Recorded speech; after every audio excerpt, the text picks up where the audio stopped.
5 years I am a TET qualified teacher. So DSC రాయబోయే అభ్యర్థులకు ఈరోజు మనము బిఎడ్ గణిత శాస్త్ర బోధన అభ్యాసన శాస్త్రం ఒకటి డిస్కస్ చేసుకోబోతున్నాం.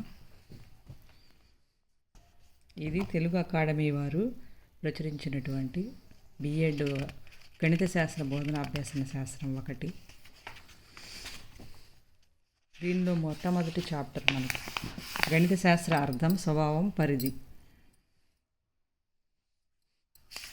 సో దీని గురించి చెప్పుకునేటప్పుడు ముఖ్యమైన ఇంపార్టెంట్ పాయింట్లన్నీ కూడా చిన్నగా ఎక్స్ప్లెయిన్ చేస్తాను, వినండి.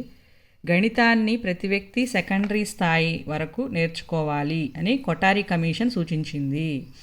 ఈ పేరా మొత్తం మీరు లైట్గా చదువుకొని ఇంపార్టెంట్ పాయింట్ వరకు చూసుకుంటే ఇక్కడ మనకి తెలుస్తుంది. గణితాన్ని ప్రతి వ్యక్తి సెకండరీ స్థాయి వరకు నేర్చుకోవాలని కొఠారి కమిషన్ సూచించింది. ఇది నెక్స్ట్. సకల శాస్త్రాలకి మూలం గణితం అని బేకన్ అనే శాస్త్రవేత్త చెప్పారు. ఇది ఒక ఇంపార్టెంట్ పాయింట్. నెక్స్ట్ చూసుకుంటే ఇంతవరకు ఈ పారాగ్రాఫ్లో 2 పాయింట్స్. నెక్స్ట్ గణిత శాస్త్ర అర్థం.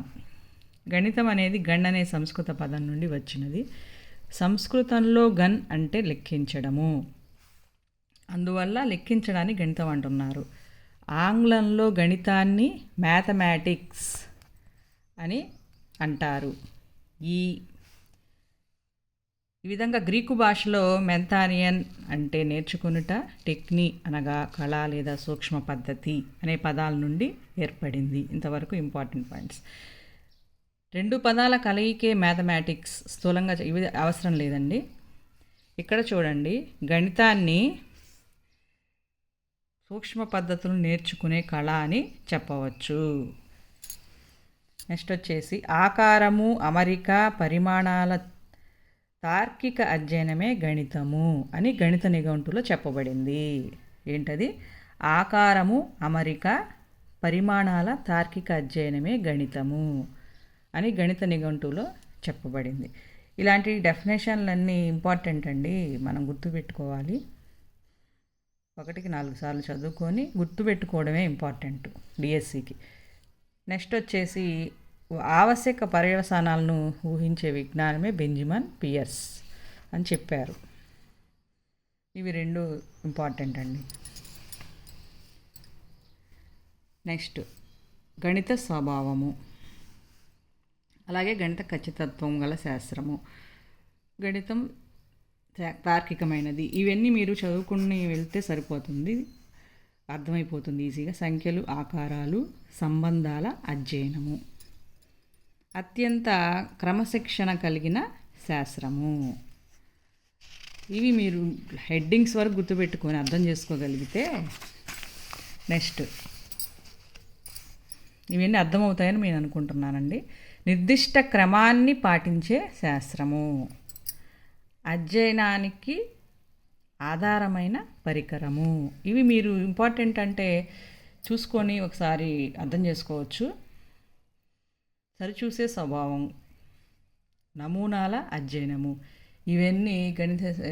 ఇవన్నీ మనకి గణిత శాస్త్ర స్వభావం గురించి తెలియజేస్తున్నాయి. గణితం, అమూర్తనల భావనల శాస్త్రం. ఈ 10 కూడా వీటి గురించి మనకి ఆల్రెడీ బీఈడీలో చెప్పే ఉంటారు మనకి. ఒకసారి చూసుకుంటే సరిపోతుంది. అలాగే పరిధి గురించి చూసుకున్నా గణిత పరిధిని తెలియజేయడం కష్టం. నిద్రలేచింది మొదలుకొని పడుకునే వరకు ప్రతి వ్యక్తి తెలుసో తెలియకుండానే గణితాన్ని ఉపయోగిస్తూ జీవితాన్ని గడుపుతాడు.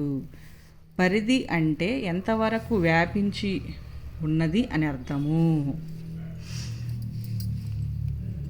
ఒక సబ్జెక్టుకు సంబంధించి చెప్పాలంటే ఆ సబ్జెక్టు యొక్క ఆవశ్యకత, అది ఇతర సబ్జెక్టులకు ఉపయోగము, నిత్య జీవితంలో ప్రతి వ్యక్తికి ఉపయోగపడడంపై ఆధారపడి ఉంటుంది. ప్రాథమిక స్థాయి నుండి విశ్వవిద్యాలయ స్థాయి వరకు అందరికీ గణితం ఎంతగానో ఉపయోగపడుతూనే ఉంటుంది.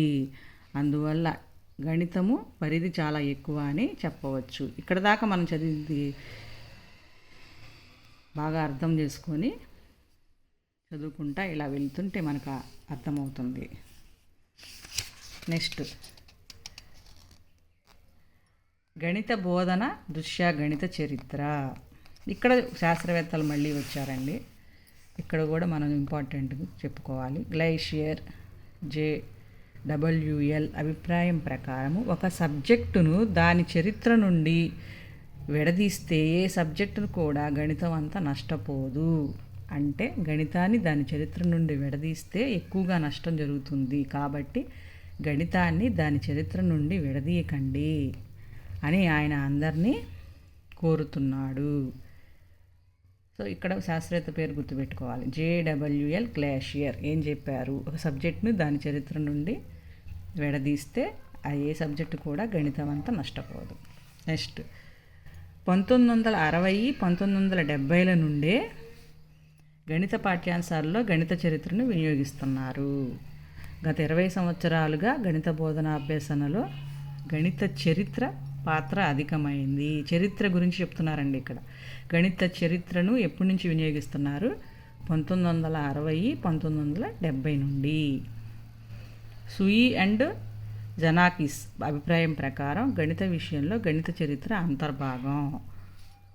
గణిత చరిత్రలో క్రింది 3 అంశాలు ఉండాలని లిమ్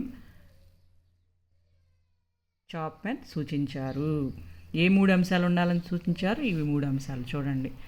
శాస్త్రజ్ఞుల జీవిత చరిత్రలు, ఉపాఖ్యాల ఉపయోగము, విషయాభివృద్ధికి చారిత్రక ప్రేరేపణల చర్చ.